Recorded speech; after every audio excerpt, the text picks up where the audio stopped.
Before Salem. The word witch often brings up an image of an old woman with a hooked nose and a pointy chin wearing a peaked black hat and a black dress. She spends her time stirring a brew of nasty smelling things in a cauldron. She creates mischief, casting spells, and cursing people as she flies through the night on a broomstick with her black cat. Today, people understand that this concept of a witch is not real. Yet, until a few hundred years ago, people believed that it was true. They also believed that witches were the servants of the devil. Versions of witches evolved over many centuries. Ancient civilizations believed in multiple gods for their aid and intervention, to help the sick or promote healthy crops or provide blessings. Several goddesses in Greek myths were closely associated with darkness and moonlit nights. Artemis, goddess of the hunt, wild animals, and childbirth; Selene, goddess of the moon; and Hecate, goddess of the spirits of the dead, witchcraft, and magic. Hecate particularly shared many characteristics later attributed to witches. She lived in tombs and appeared at crossroads on clear nights, accompanied by spirits and howling dogs. She had knowledge of herbs and poisonous plants. She was present when the spirit entered and left the human body, at birth and at death. Over the centuries, a shift occurred away from worshiping many gods. The rise of Judaism and Christianity introduced the idea of one God as the image of good and the devil or Satan as the image of evil. As Christianity spread and became more established in Europe, religion and religious leaders held enormous influence on people's lives. Church leaders dismissed the existence of witches as superstition and as not being in agreement with Christian beliefs. Toward the end of the Middle Ages, witchcraft and magic became closely associated with the devil. Witches were credited with all kinds of powers. They were said to transform themselves or other people in animals and to enter hidden places by leaving their bodies behind.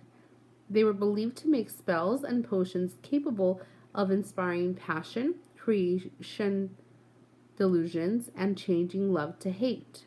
They were believed capable of causing illness and bringing about storms and other disasters.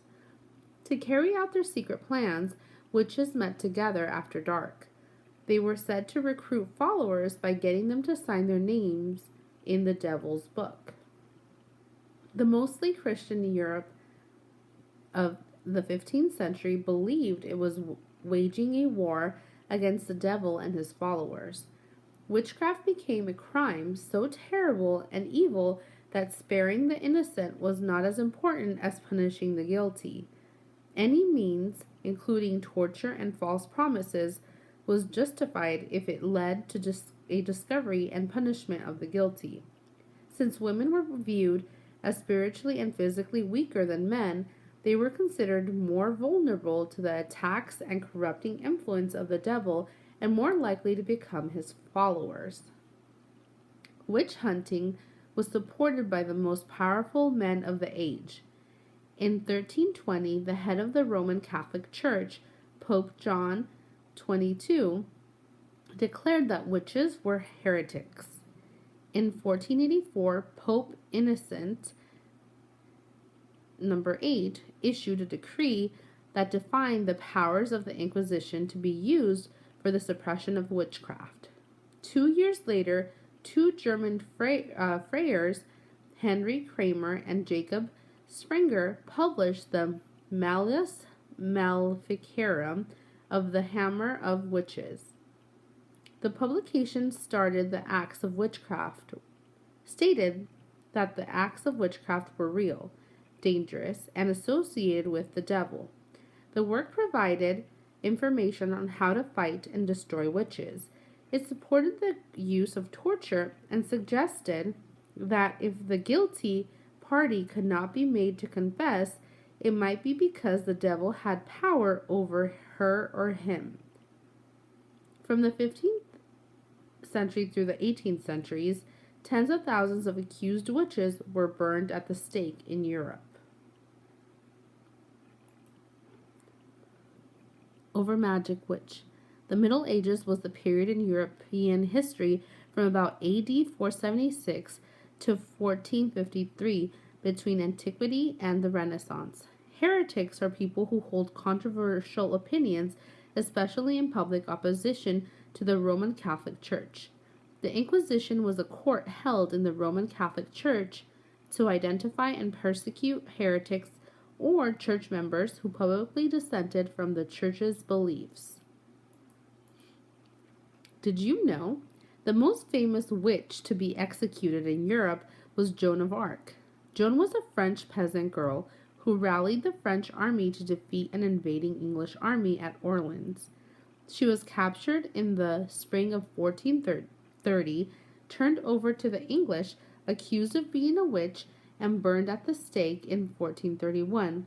She later was declared a saint.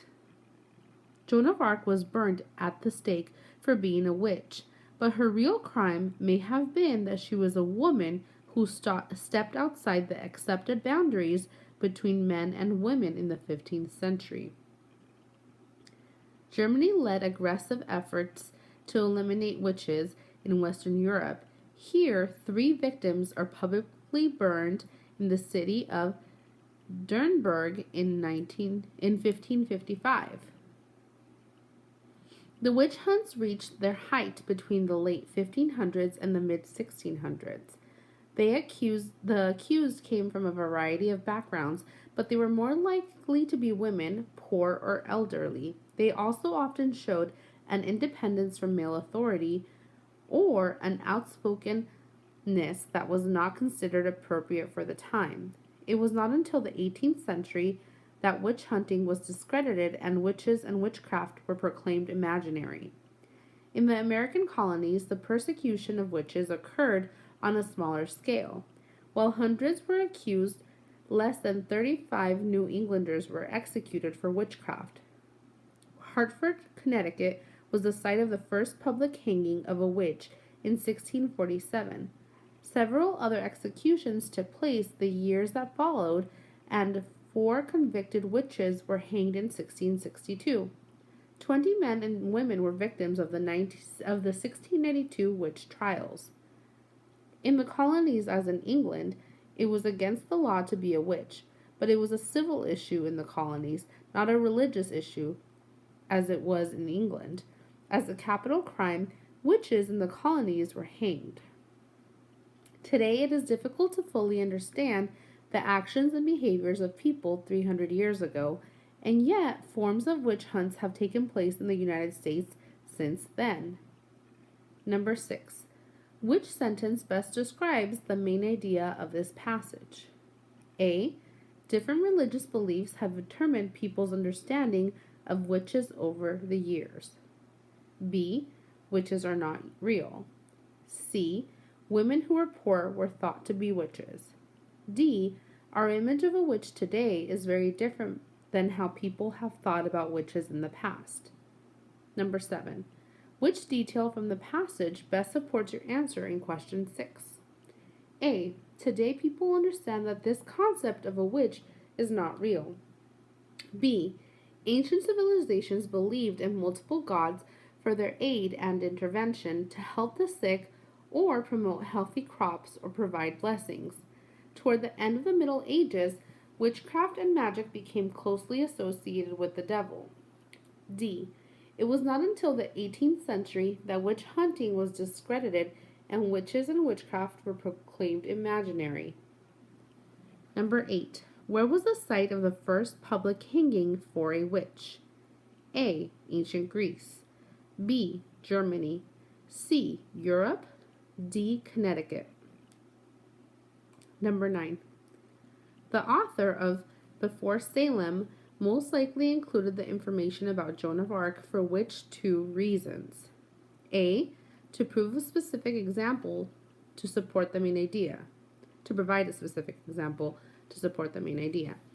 B. To provide a different perspective on the same topic to show opposing views.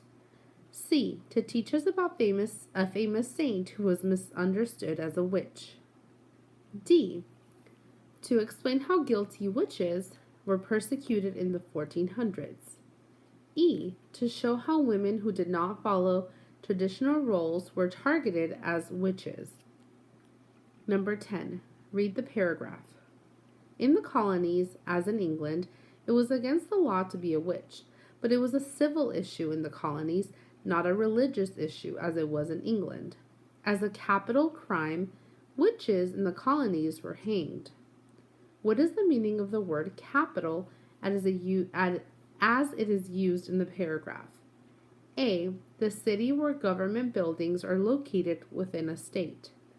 B. Serious. C. The government center of a country. D. Top.